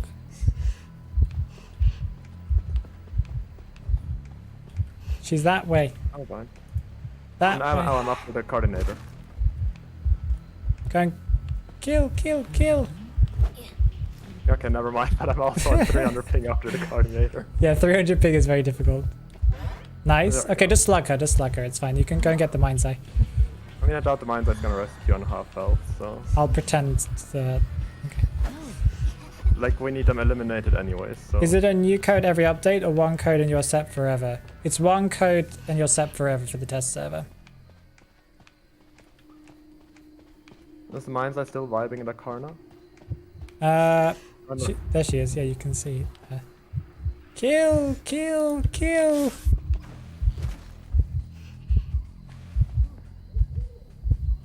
Bonk. There we go. Okay, I need to go and find the cipher. Using like Hunter abilities on PC on a 3-hour thing is so tricky. Now you know how my streams have been for the last few weeks. I'm not used to press like 1 and 2 and everything. Okay, wait. If you need abnormal, let me know. I'm sure it is. Don't think this one's got any progress, but we'll see. So, I now have the 10-second buff. I have Survivor's Instinct 30. Wait, the mindset still won't show. Oh, this one has got some progress, so I need you to come and delete it. So my decoding buff should be 30, 40... Was it 70? Yeah, 70. 170%. As soon as that mind's eye is dead. But only for 10 seconds. After that, it will be 160, I believe. But I just want to see how long it takes to do a cipher machine. Yesterday, I got 499 ping on Taro's King. For some reason, it's certainly unplayable and frustrating. I've had multiple game crashes, actually, as well. The ping just randomly shoots up to like 500 and the game crashes. Okay. There's no debuff from you being nearby, right? So if I just go for it. Okay, let's just go. I don't know. I took the default persona of the test that I gave him. If you don't have any like debuffs, then you should be good to go. I think my buff thing is about to disappear, but Survivor's Instinct still kicking in. You have deteriorate or whatever it's called. Yeah, does that gives you 5% less while you're injured? But I can't really get rid of that. Oh, okay. Shame. Why am I not getting any calibrations? Because Mind's Eye gets less calibrations. It's like part of her kit. Okay, but I'm nearly 80% of the cipher done. I still haven't had a single calibration. That's how it works. Is that normal, though? Okay, I'm about to finish the cipher machine. Still no calibrations. Okay. Yeah, well, that was pretty fast. How fast was it? Well, I can check it later how fast that was, but that felt pretty fast. You could do the maths on that, right? So is it a 5% debuff? It's a 5% debuff. Oh, that's so annoying. So it's not me. It's because you hit me earlier. I know. I'm a horrible person. I can't heal myself up either, so that's a shame. Oh, yeah, okay, well... I had no clue which persona traits the test server gave to me. We should have like maybe not killed one of the bots so they can heal you. I don't know. I don't know if they do that, because I remember sometimes like way earlier bots used to never heal you. And I don't know if they changed that, like only with the better bots, or like if beginner bots do it too. Yeah. Nowhere to heal. Well, how long does it take Mind's Eye normally with accelerated decoding? Like 60 seconds? I mean, 5% is so minor. It's probably like considering how crazy it gets, that's probably like more or less 1 or 2 seconds. I don't know. Yeah.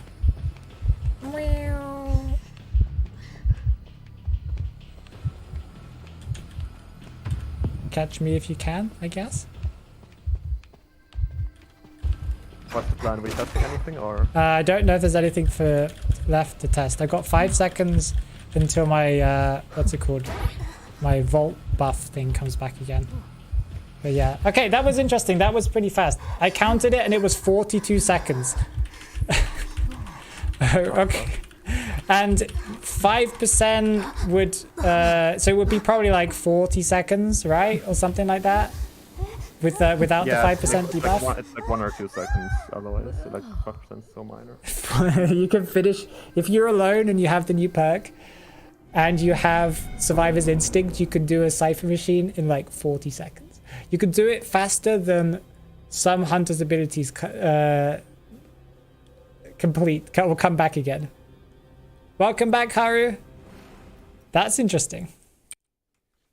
Okay, do we have any other things we want to test? Give me some things in chat, guys.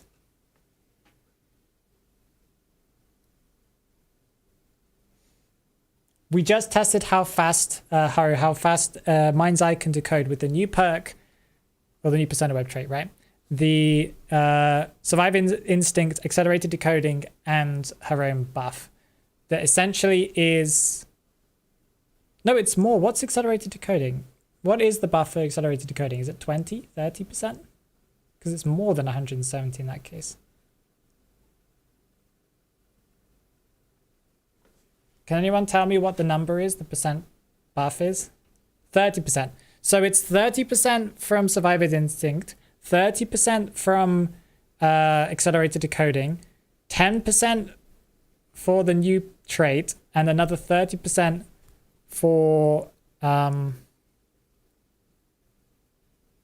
second. Her own ability. So that equals... Is that 100%? 30, 30, 30. Yeah? So that's 90 plus 10, 100. So she has a 200. She's a 200% decoder for 10 seconds, and after that she's 190. Like, can you really get that high, or does it like soft cap at one point where every buff like gets less and less significant?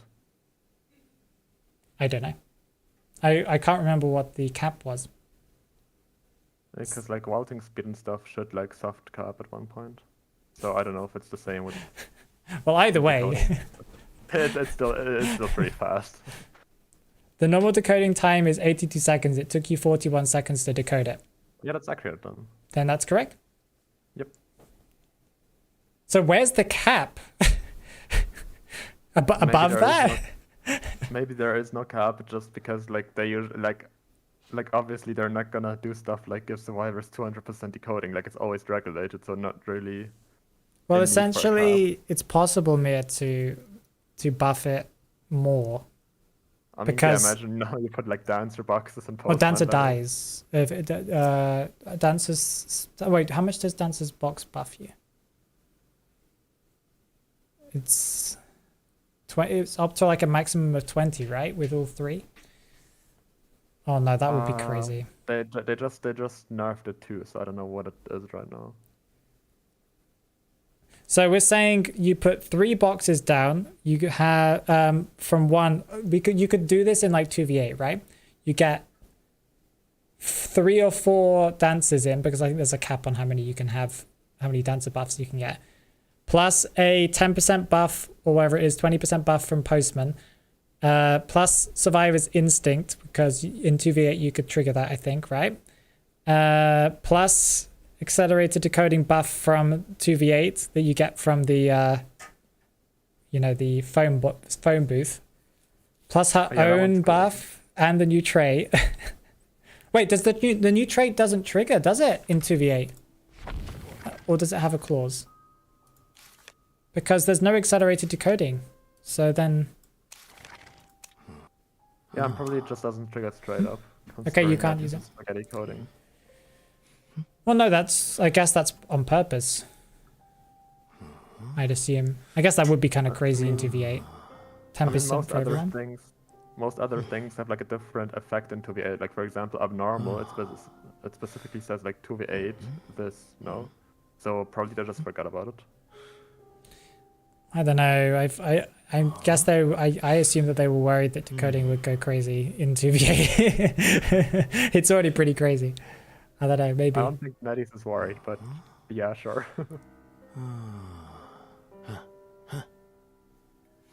Yeah. Oh yeah, and also little girl. Yeah, that's true. Little girl on your shoulder too. Then the cap must be a bit before 250%. No? I think I read someone saying in chat that the cap was exactly at 200%. So you just get like the exactly maximum with that combo. Okay. Or like 2% less than the maximum because of 2 seconds. I mean 2 seconds less than the maximum because of the 5% debuff. It's interesting, that's for sure. Okay, let's have a look. Well, I didn't actually get to. I forgot to experiment with it, but Moonlit River Park new map changes. Let's have a look at some of the new areas. Please play Weepy or Smiley. Yeah, I think we could play Weeping Clown. There's no reason not to. I don't think there's any character that we specifically need to check and choose. Yeah, no, for map changes, no. I think they included the cat because of Mind's Eye plus Little Girl plus Prisoner Connection plus Postman's Decoding Letter. Yeah. I can imagine there are a lot of reasons why they nerfed it. They probably realized that people like me would just go crazy and find out what the limits are. They're like, we can't let people do that. We can't let people decode at like 500% decoding.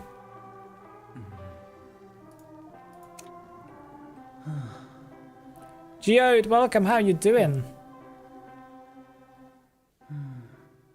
I would like to see Phoenix play Toy Merchant. Sorry, Anakin, I didn't see it. I'm sorry.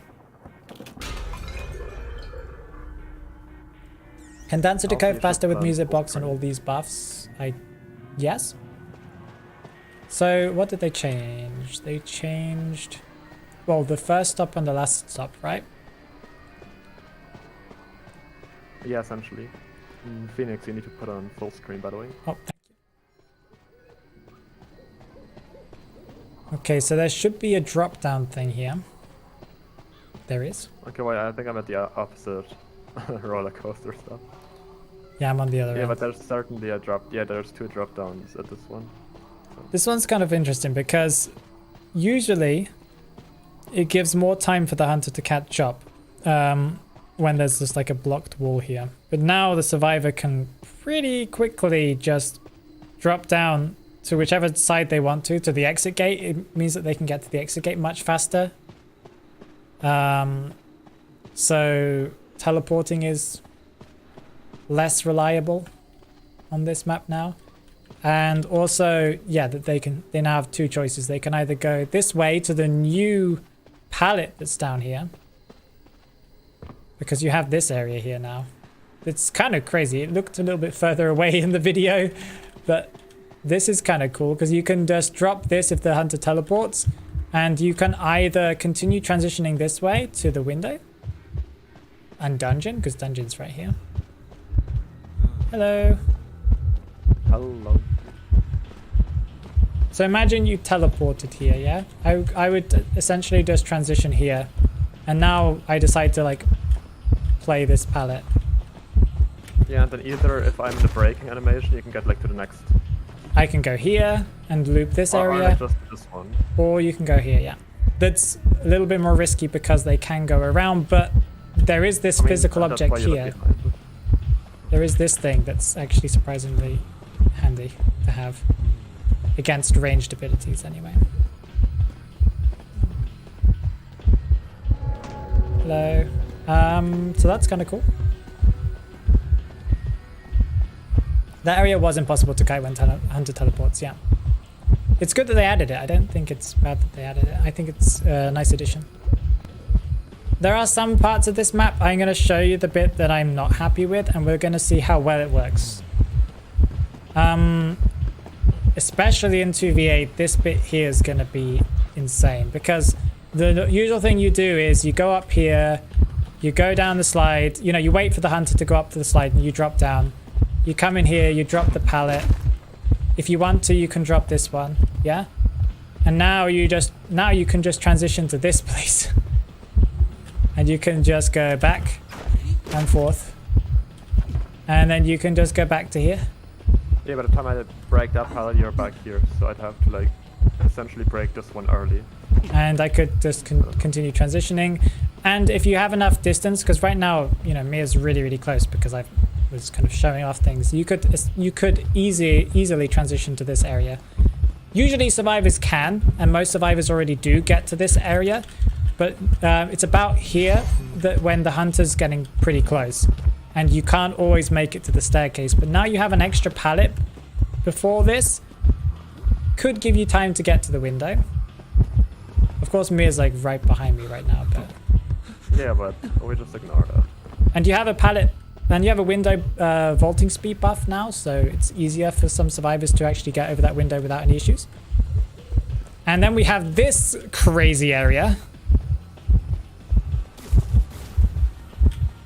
that's essentially the same as the one in front of tent, but just missing one pallet, but you have another pallet here, right? And this place is a crazy place to kite already, because you can just drop it and then he goes around. It also like makes that chair way better for survivors. Like this one right here. If you like have this extra pallet. Yep. Because before you would either go to this pallet or you go towards this pallet, and then it's God Kite, one of the strongest areas in the whole game. But now you have a mini God Kite over here too. Yeah, it's like the hunter can like look over it still, so the other God Kite is still better just because the hunter doesn't know where you're at and has to like follow your. The reason why it's really good is because before, Mia could just would you mind shooting the electricity down the bottom? It's wherever you're looking. It's your character's. No, I didn't even lock it in. That's interesting. Okay. Wait, I can just tap one and it does like a quick shot. I thought I have to like press. You could, if you press and hold it, it aims. But okay, so it's where you need to look from his hair. It's wherever his hair is looking at, the point of his hair. So if I release it, I don't know how this works. I never played him. Yeah. So you could originally play it so that the hunter with a ranged ability or a trap ability could set up a trap on this slide, and now it's a free hit. But now there are two options for me. I either drop down this side, go to that pallet, or I drop down this side and go to this pallet. Yeah. So this bit's really crazy now for survivors because you have two options. That slide is heaven for Geisha. The second you slide down, you are dead. Now it's less viable for Geisha, but unless you've already got the butterfly on them. I mean, you can still just walk up and then throw the butterfly depending on where they're going. So I think it's still good for Geisha. Yeah, the point is that like you drop down, then Geisha drop. Yeah, I guess. But at least now you have more options as a survivor. Then I understand it's good to give survivors more options, but I feel like this place is already too good. It already was one of the best parts of the map, and now it's even better. Okay, let's go over here.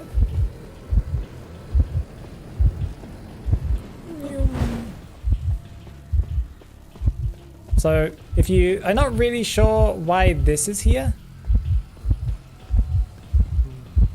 So it looks better, I guess. I don't know. Oh, is you it mean, like, because the if you drop down or like the drop down? Like, why is this drop down here?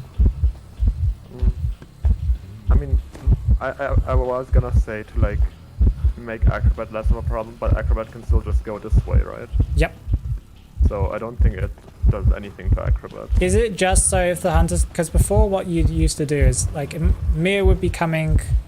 Mia, go over that direction somewhere. Like here? That way. Like yeah. And so I'm decoding on the cipher machine that's been moved. It used to be here. I'm decoding and I see Mia coming towards me. We imagine the first stop trains here. I used to now either get on the tram and leave, and then Mia would just walk down. I guess Mia could now just go plonk. Walk here and it's faster.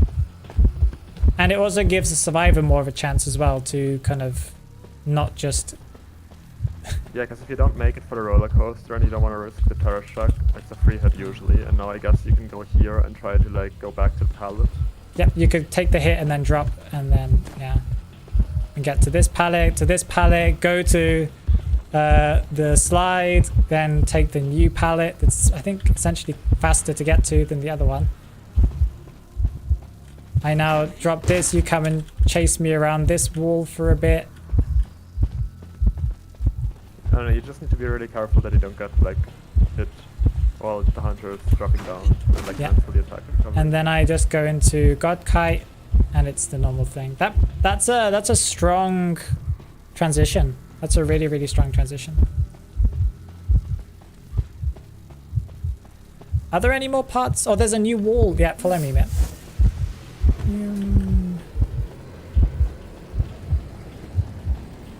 Zoom.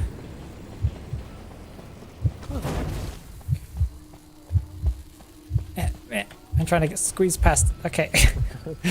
Nice. This bit's new. Yeah, but I don't think that's that impactful as the others, to be honest. Well, it's not It's nice if crazy, you're, like, yeah. in the middle, it's like nice if you're in the middle of nowhere and you have like the broken window speed boost. It helps you Like, transition Pokeball from is here. Speed boost from the position, but like, It I helps don't you know, transition from here to without here. the speed boost, I don't really see it being impactful, to be honest. It's not a bad place to kite overall, though. Yeah, but then, like, I don't know, it's also difficult to transition anywhere. Is it? I mean, the thing is you don't have any pallets, so like, you never force the hunter to break anything, I don't know.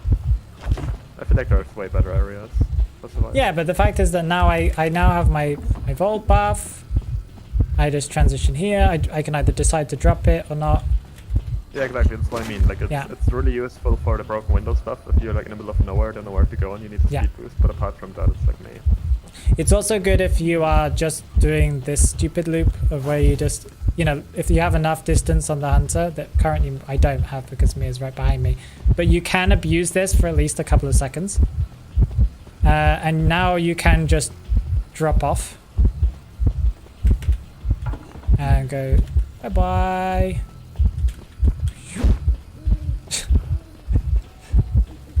And then like if you don't have the speed boost and I don't miss my attack of course. Usually I hit there, that's what I mean. Like you need a speed boost for it to be viable. Yeah, but it's a good window. Yeah, that's They also changed the other exit gate. Oh yes, you're right, they did add an extra pallet. Let's go and have a look at that.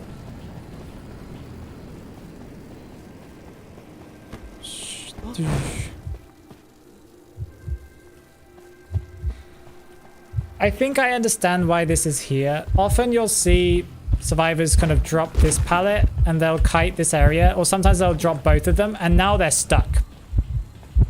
They usually transition this way. This is what everyone does. They usually transition this way. There's nothing here. But now you have another pallet that I guess you can kind of play for like a few seconds. That's all you need, right? An extra second or two for a survivor to decode. For another 42 seconds for a mind's eye to finish a cipher machine. I guess it's impactful in some situations. And if you do manage to force the hunter to break it, or at least go around, it might give you enough time to get here. But no, that this is the same, right? They didn't change this. No. No, it's the same. It's the same. And those thingies have always been. Okay. I think that's all they've changed that I can remember on this map. I'm surrendering. I'm trying to, but nobody else will accept my surrender. You might be able to survive on this map now. Yeah, there's definitely a lot more. That one transition from first stop all the way to God Kite is really good. You can, against most hunters, you'll be able to get the God Kite. You will have to use some pallets to do so, but you can pretty easily now, without having to get caught by at the bottom of a slide now.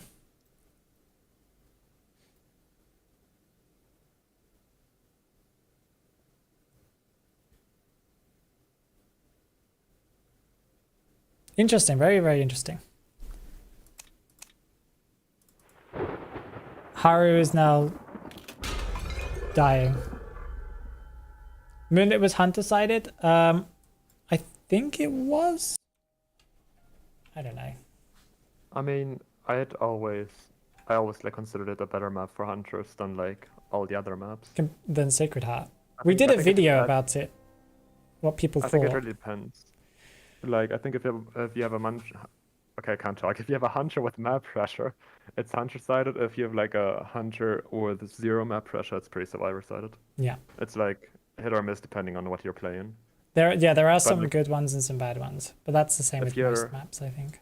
Like for example, if you're watching on a map, it's good for you. If it's like, I don't know, something that has zero map pressure and can't get to the other end of the map that fast.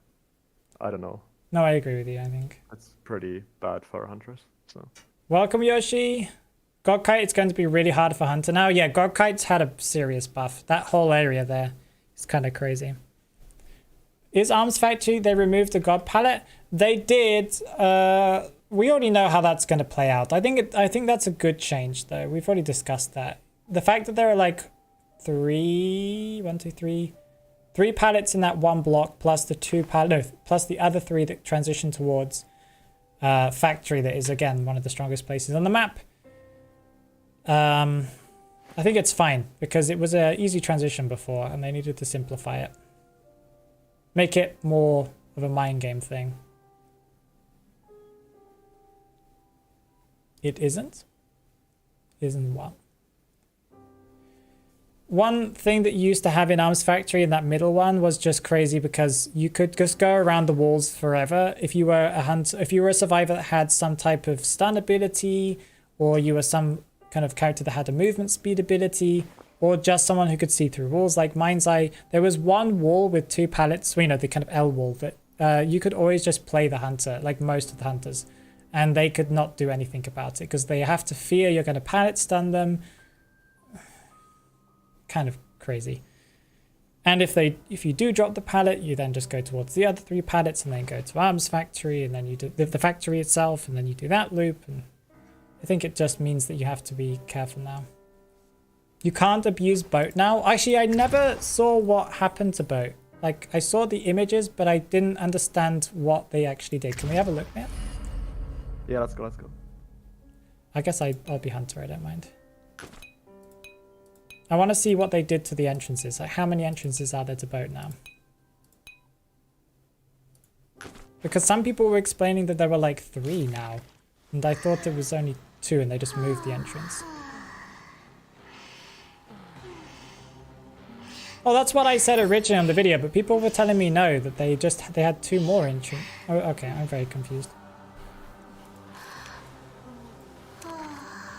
I guess I'll play Geisha, it doesn't really matter, right? Oh, you want me to play Anne? I thought you wanted me to play Toy Merchant. I can't play Toy Merchant as a hunter.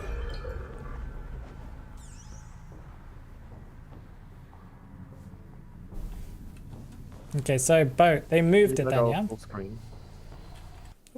Full screen. No, wait, the entrance is still there. Oh, there are 2 entrances now. So they... Dude! Yeah, that's like the normal entrance over there, and then you can go... Dude! Also... Oh yeah, this pallet here is still here. I was wondering what they did to this area. Because I think that was always like a bit... That's crazy. Did they make it longer? Or... No, it's no, the same. No, it's the same size. Yeah. I was just confused. Okay, so at least it gives you a reason to use the window at the top, kind of. Not really, but kind of. This window always confused me. As long as like this pallet inside here's up, why not, I guess? Yeah, because now you can just get to this loop. I'm not sure if this is better or worse. But I'm not sure who this helps. Like, it helps survivors, but does it help hunters? I'm trying to think.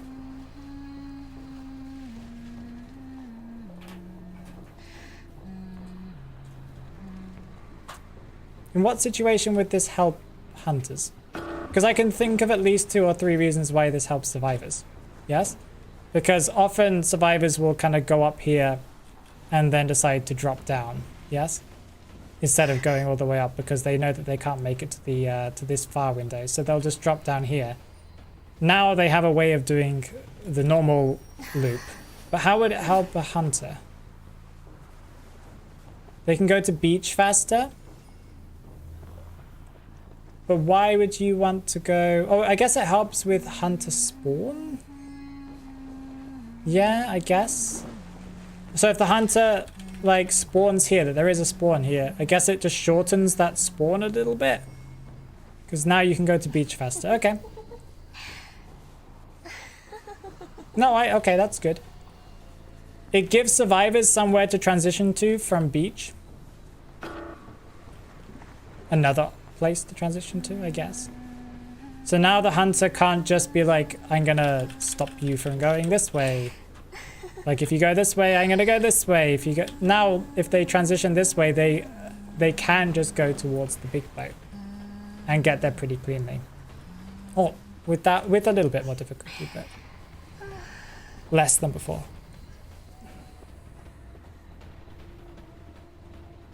Priestess portal you can walk around? Yeah. Interesting. I'm not... It feels like it helps hunters that teleport or spawn on boat. And that's the only time it helps hunters. Most of the time it's a survivor thing. And okay, did boat need to be more survivor-sided? I don't know, but... Okay, fair enough. I feel like one thing they could have changed that would have felt more natural to me, to buff survivors, would have been to make this into a little bit more of an L wall. Because I always feel like this palette is in the middle of nowhere. You know? It kinda is.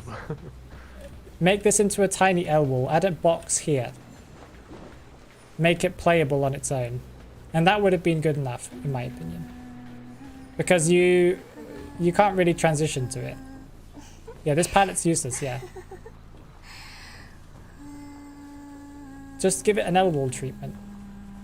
It's like usually when survivors throw it down, the hunter literally just walks right past it. Yep.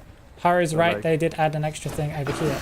Oh, me, I was about to... I didn't know you were going to that. Well, that works. Okay. This bit's kind of okay. It's better now, I guess. This bit's a real pain in Duo Hunters mode, and it's quite a pain normally too, because it does waste a lot of time, but now it's even better, because now survivors can mind game this palette. And then, yeah. And if they can either go back, or they can go to this one. And if they force you to break it, you can either start transitioning towards boat, or you can start transitioning towards this this bit here. That I don't know where you go from there. I guess to this palette here. I don't know. But it's much better. At least it gives you more stuff. I'm surprised they haven't given us something here. Instead of extending this, why not just give something more to this area, or to this area? Yeah, this area feels so useless. Like, whenever you're on that chair, there's literally nothing you can do. Yeah, I feel like they could have just moved this whole pallet and barrel thing to here. Or just here. Just where I am here.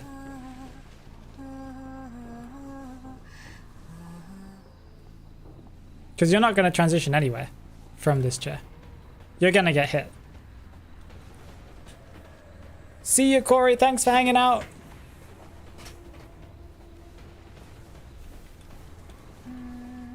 Tehehehe, says Nate. Ha hi. I don't know. It's a bit weird. Did they get rid of anything else on this map or change anything else? I think they didn't. Not that I know of, at least, or not that I can remember. Use your speed boost. Go, go, go. I'm on 14 seconds cooldown. Ha. Escape!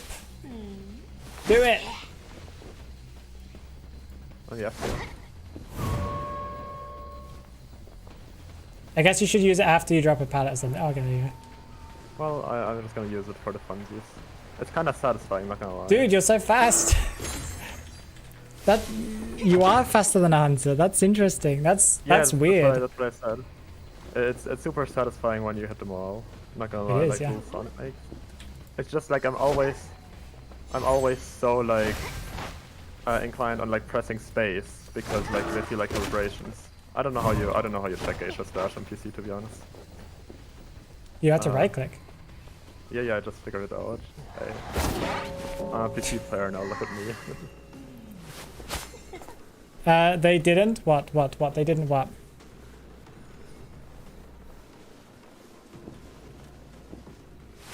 Does the survivor persona trait self-deception work on Composer's debuff?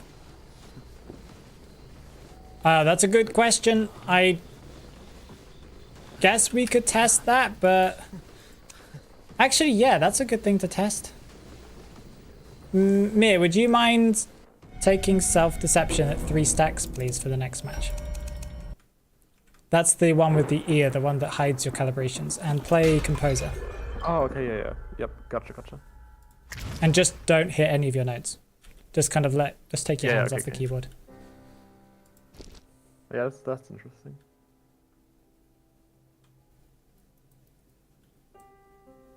One second, what's Haru suggesting? Imagine you use your skill with him, then you run into Weeping Clown, then you use his skill after he runs out of his speed. Yeah, it's like just bye-bye, Survivor. Yeah, that would be kind of crazy. This new Survivor's fun. I think that's why he's been added to the game. He's just fun.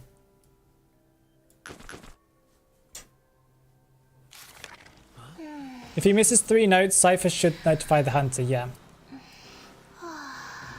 We'll see. So self-deception is the trait. One second, I want to record this. So self-deception is the trait that hides your calibrations, just doesn't ping the hunter if you take the trait. So if you miss a calibration, it will, at first stack, it hides the calibration sound from the hunter. Second stack, it doesn't interrupt the decoding. And third stack, I've forgotten what it does, or something like that. Wait, level 3 talent will shorten the period during which the survivor can decode by half. But I thought the second one stops you from being interrupted. It will no longer interrupt the decoding progress, but level 3 talent will shorten the period during which the survivor can't decode. But if you can't get shocked, then why would you want to shorten? I guess it's like you're still on the cipher. It's just there's a short time where like it doesn't add any progress, and that time gets like cut in half. I guess. Never choose self-deception. Maybe take self-deception if it works the way we think it does on this character. Okay, wait. Where are you at? Doesn't matter. Just go to a cipher machine. We'll find you. Okay, I'll head to bridge then.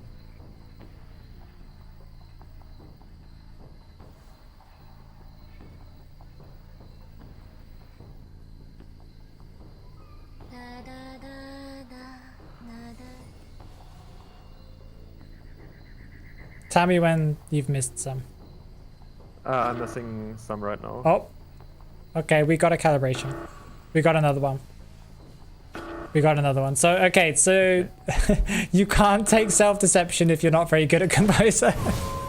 Oh, that's so sad.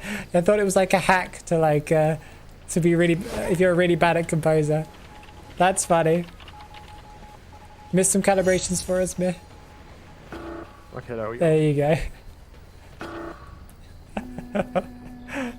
Oh, that's funny. That's really funny. Thank you, Nate, for gifting a membership. Thank you so much. Welcome, Ashnil, to the Phoenix squad, the Super Phoenix squad, actually.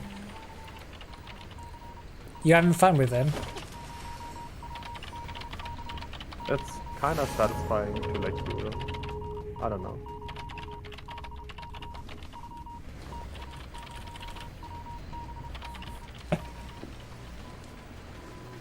I'm sure Natty's thought about that. No, I think they didn't. I think they just didn't realize it. Maybe they did. Maybe they did. Same. It would have been. I don't think it would have been broken if that worked that way though. Like, do you think it's bad if you miss a calibration? Do you think it's like matters so much? Dude, you're so fast. You're so fast. Yeah, it's pretty speedy. Even with Geisha movement speed buff that she has, you know, when she's in her normal form. That's interesting. Oh, now I know why I couldn't look at you last match. It's because I need to press it once. I thought I had to hold it and then like release it when I don't want to do it anymore. On mobile you just press it too, at least from my experience, no? Yeah. In my brain that's kind of how it works. I don't know. I never played on PC, so I have no clue about those things. Interesting, very interesting. Okay, well, we just learned something new. I mean, I just want to have some fun to press Q once in a while and get water. What? Bonk. And they didn't buff anything here, like there's no drop down here. I don't know, okay, fair enough. Let me surrender. been 14 days since I've last played Entity 5, but I think it's time I go back and try the best Wu Chang. What? Also, welcome, Mecca. Nabe, why? Thank you for gifting 5 more memberships to the community. Thank you so much, Nabe. That's really, really sweet of you. Thank you so much. And congratulations, Samak, Anakins, Demonic Ment, and Tally for getting memberships. For anyone, and also Claire, I think as well. Yeah, Claire as well. For anyone who just got a membership, make sure that if you're on the on Discord and you're part of my server, just connect your Discord account to your YouTube account in connections. Just go to your settings, connections, and connect your YouTube account, and you'll get a role in the server that will give you access to 4 different channels on the server, on my server at least. And you know, you'll look cool as well. And remember that you can now use the emotes in the YouTube chat and also in the comments. There are some emotes there, and you'll have a little thing next to your name. Thank you, Nate. Thank you so much.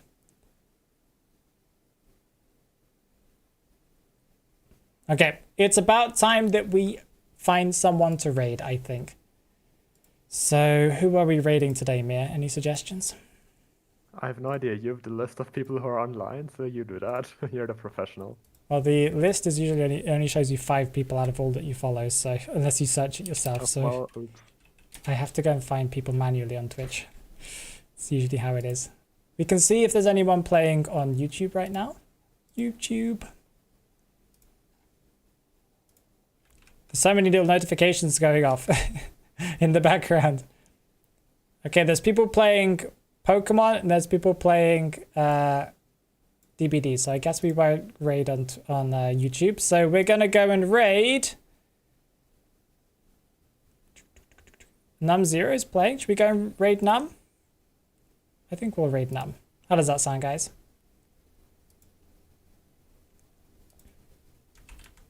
Num0. There we go. Okay, let's go and raid them. Make sure you go and join the Discord because we'll be playing some 5v5 in a bit. I believe it's that day. I think it's Saturday. So we'll be doing that in about an hour or so. So come and join. It will be in the Streams VC chat. I'll also set up an event that you can kind of join as well. See you guys and have an amazing day. Thank you, Mir, for helping me out. Can we have some hearts in chat as well for Mir before we leave? No problem, no problem. I think we can. Okay, have a great day, everyone. Bye-bye, bye-bye, bye-bye, bye-bye, bye-bye, bye-bye. And bye-bye, Mir, too. Have an amazing day, everyone. Bye-bye.